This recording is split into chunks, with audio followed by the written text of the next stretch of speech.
Good afternoon, everyone. Thank you for coming today. Today I want to talk about how, as a leader, I can motivate you to work harder and how you can motivate me to be a better leader.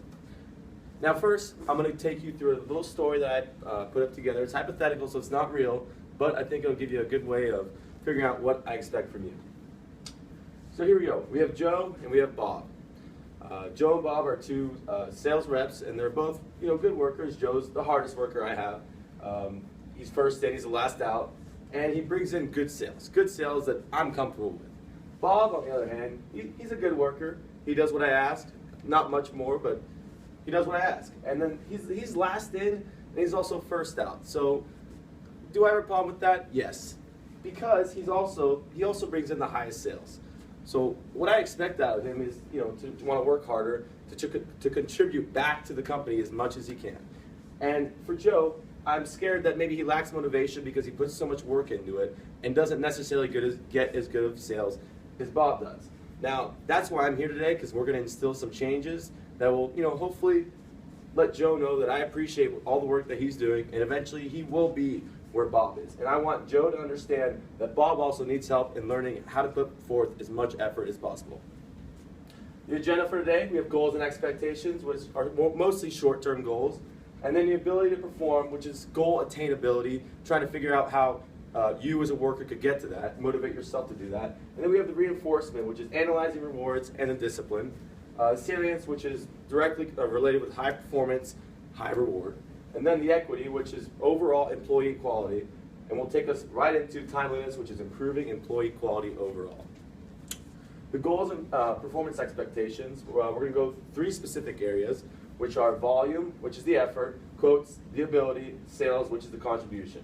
We're going to have weekly evaluations because we need to know how you're doing, and we want you to let us know if there's any changes that should be made. The ability, we're making sure that you hit that hourly mark as best as possible. And then the sales, which is the contribution again, and we want to make sure that you're reaching that $10,000 to $14,000 mark. And we've been doing all these things great, so we're not going to make any changes on that. Here's the ability to perform, which is the expectations that are set and we want our employees to do. And we have expectations that are set. However, there's one problem I have, which is we don't have a set training program. So whether it's interns or new sales reps that are coming in, they're just not getting the proper training that I think that they need. And what we're going to do is we're going to instill that. We're going to get a program that gets them in there early, hopefully to shadow someone who's doing a good job, and they know exactly what's expected of them and exactly what I want them to do, and overall, as all the sales reps want them to do. The rewards, obviously, being a sales rep, rewards are very important. And we want to make sure that you're self-motivated and you can do everything that you can to make sure that you work as hard as you can. So right now we have instilled, which is 7% of the total sales is what you get back. So right there and then, you're going to motivate yourselves because you want more money. So that's perfect. And then the employee of the month is pretty much, as the manager, we figure out who the best employees of that month. And what we do is we give them days off the following month, depending on how hard they work. The problem with that is, going back to the Joe hypothetical story, is that it doesn't necessarily have a direct correlation to how hard you work. So what we're going to do is, instead of determining the employee of the month with total sales, we're going to narrow it down to new sales. So I'm not talking about the repeated customers. I'm talking about who's working hard to get different customers involved. And then we're going to look over the sales to determine whether or not to raise the commission that you're earning. So if you're working hard and you're doing a great job, we're going to raise you up to 8% because you deserve that and you're doing exactly what I ask, and that's what we need here. Here, going into intrinsically motivating you, trying to figure out what's best for you, how do you motivate yourself. And each employee does have that base pay, but you also receive those other additional benefits, which comes from your commission. And if you stay with the company long enough, your pay is going to increase because you're being loyal, and that's what here at the insurance company is what we need. And all the employees are equal, and the problem with that, though, is sometimes leads can vary, and some employees get better information, and they may end up getting more money, and that isn't directly representative of what effort you're putting in. So in order to motivate you to work harder, I'm going to offer the worker bee rewards. And that's not necessarily who's bringing in the most sales.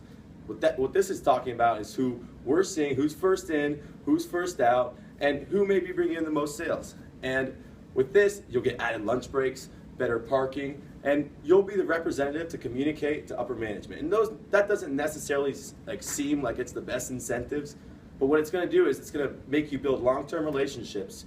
You're going to get to know people that are in upper management and who are very important people and who could potentially have you here for a long-term stay. Employees are constantly being critiqued in order to make sure they're performing at a high level, and that's what's being done right now. And we have to make sure that all the employees feel comfortable. So although we are giving you, we're critiquing you, we want to make sure that you feel comfortable and you know you can walk in our door, talk to us, and make sure everything's going okay. And we want to communicate that there are long-term opportunities. So we want to motivate you to work well short-term, but at the same time, keep it in the back of your mind that you could potentially be here long-term. So to recap everything, what we're doing well is we're really comfortable in the workplace. We're all self-motivated, but we want to maximize sales because you want to maximize your sales. You want that winter vacation.